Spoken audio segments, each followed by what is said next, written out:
গাজীপুরের টঙ্গীতে ৫০ কেজি গাঁজা উদ্ধার।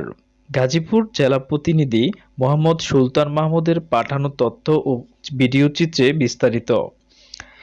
গাজীপুরের মহানগরীর টঙ্গীতে দুর্ঘটনা কবলিত একটি পাজারো জিপ থেকে ৩ বস্তা গাঁজা উদ্ধার করেছে টঙ্গী পশ্চিম থানা পুলিশ। ১৬ই জানুয়ারি বৃহস্পতিবার সকালে ঢাকা-ময়মনসিংহ মহাসড়কের টঙ্গী ভাটাগেট এলাকায় এ ঘটনা ঘটে। এ সময় স্থানীয়দের সহায়তায় গাড়ি চালককে গ্রেফতার করা হয়।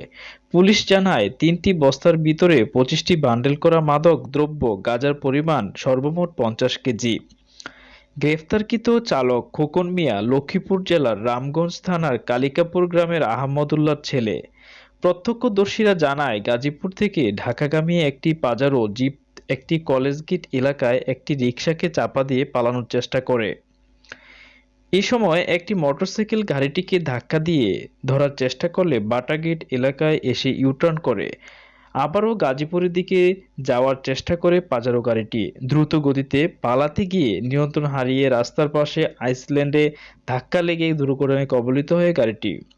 এ সময় স্থানীয়রা গাড়ি চালককে আটক করে পুলিশকে খবর দিলে টঙ্গী পশ্চিম থানা পুলিশ গাড়িটি তল্লাশি করে ৩ বস্তা ৫০ কেজি গাঁজা উদ্ধার করে।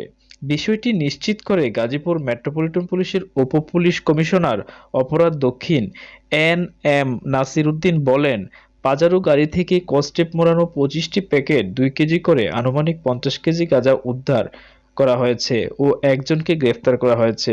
এ বিষয়ে আইনগত ব্যবস্থা গ্রহণ করা হচ্ছে।